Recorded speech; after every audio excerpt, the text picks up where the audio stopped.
Alright, are you ready for this? The weirdest folding knife I've ever handled. This right here is definitely an innovative design. Is that a good thing? Well, I'll let you be the judge of that.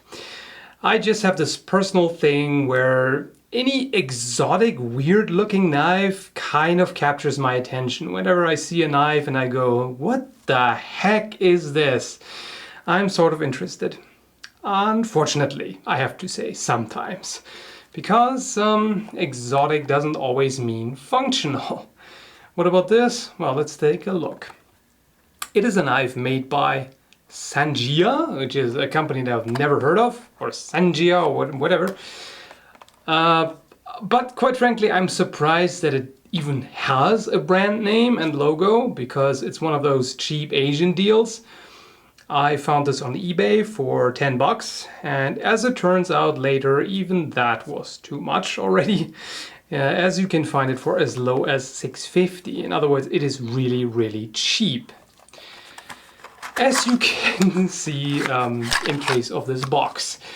This is pretty much the world's flimsiest cardboard box. I even hesitate to call this cardboard because it's almost paper, but hey, whatever, who cares?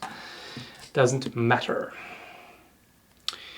So here is the thing, abomination, whatever you want to call it. It sure looks weird. As far as the name is concerned, this is kind of amusing because on eBay it is actually called Black Transformers Army Folding Knife. Transformers knife. Like, this is the knife of Optimus Prime. Well, more like Megatron when I think about it, the way it looks, but hey, whatever. It is also referred to as simply stainless steel folding knife. Oh yeah, don't strain us with too much information on that thing. Or on some websites it is also called camping knife. Yeah, what a wealth of information. But if you search for Sanjia K8009, in case you're really itching to get this, that's the model number, and you should be able to find it. Okay, on to how the heck do you actually open this thing? It has a lock right here, which you open that, and then, ooh, awesome! It is actually one-handed opening knife. At least you can open it with one hand. I wasn't actually sure until I played around with it, but it is possible, as you can tell. Yeah. Yes, you can actually flick it open like this and then it snaps into place. But note there is no actual lock. In the open position, you can move the safety as much as you want. It doesn't actually have any effect whatsoever. It's always possible to close it. But in this position, if you engage the safety, it actually doesn't move. I'm personally a bit skeptical if you were to smack this around a little bit, if the safety would actually continue holding up. Right now it does its job, but I don't know. It's probably not the sturdiest thing in the world, so I wouldn't put too much strain on it. So let me show you once again, slowly. Do you see how this works? The cutouts in the blade slide through here, and then it snaps into place. That's how it works. And yeah, you can actually play around with this and like flick it open and close, no problem. And you can, you know, have different ways of closing it. Some are more fiddly than others, but it is kind of fun to play around with this. So what about the technical aspects of this? Steel material? Pfft, you think they tell you? No, they just call it stainless steel. What does that mean? It's cheap stuff. Otherwise they would tell you. In other words, it's either low quality 440 or 420 stainless steel. In other words, not really amazing steel. Let's see if it's at least sharp. Here's the idiot test. Regular paper. If it doesn't cut that well, it has no edge pretty much. So let's see. It does. So the edge is definitely not horrific. What about thinner paper? Still not too bad. I mean, it does tear it a little bit, but you know, it's not horrible. It's not really sharp, but it is sharp enough. It would definitely be usable. But the question is, would it be usable for long? Since this is most likely mild steel. Edge retention shouldn't be all that amazing. Let's find out. Cutting cardboard. No knife likes that.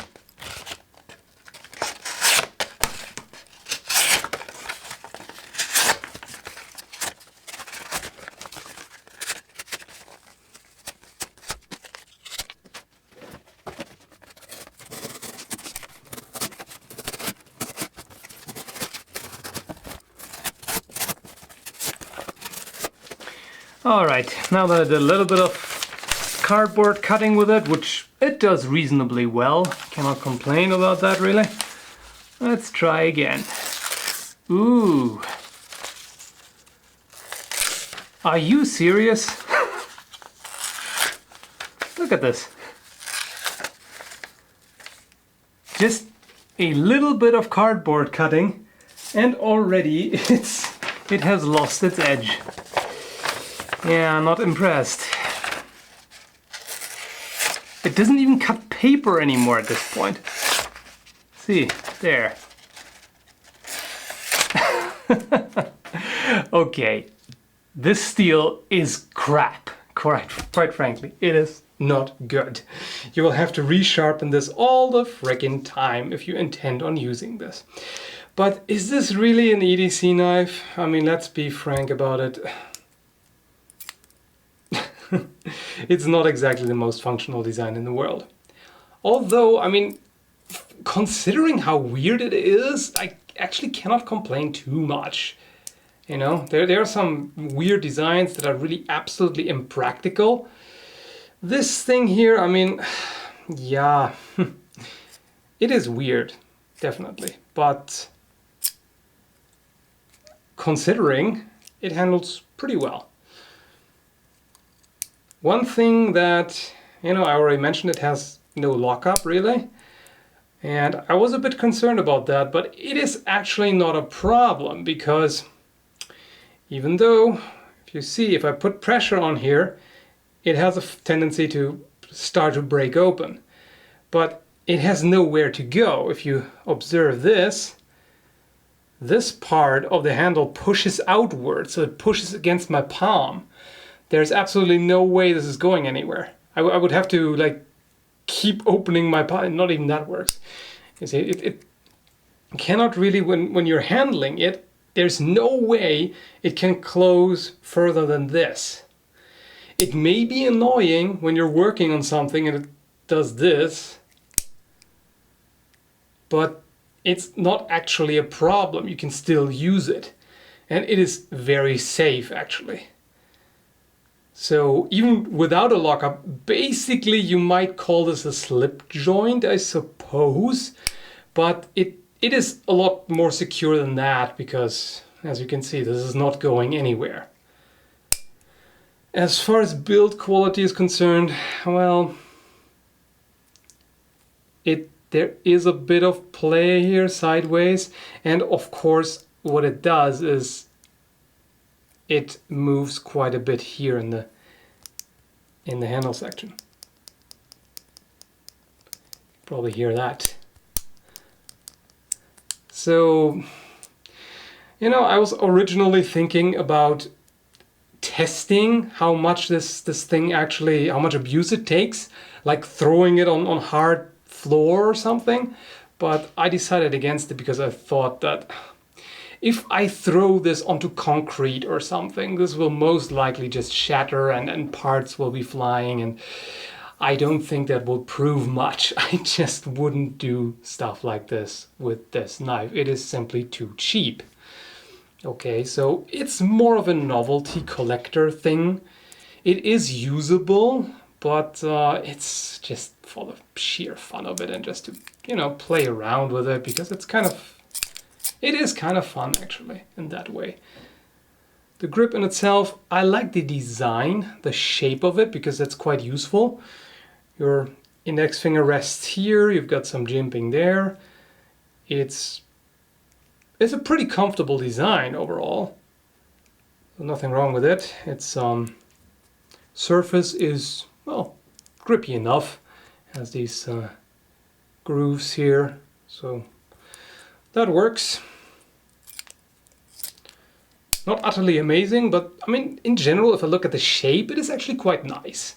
Personally, I like the way the blade looks with this kind of bird's beak shape here in some ways. It looks kind of cool, I think. And also like the grip shape, and it's ergonomic enough, so not a problem.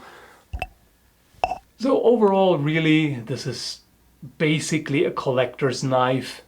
If you're like me and you have a weakness for weird designs, you might want to spend those $6.50 or whatever and get this just to have it in your collection, just because it's unusual and it's kind of cool to play with. Not the most functional design in the world. It's not horrible though. It's low quality materials and not the best construction, but for the price, I guess you cannot complain too much. So depends. If you like exotic stuff, this may be worth a couple of bucks. If not, you should rather stay away from it. And a lot of you would probably think this is a hideous abomination anyway, so I'll let you decide that.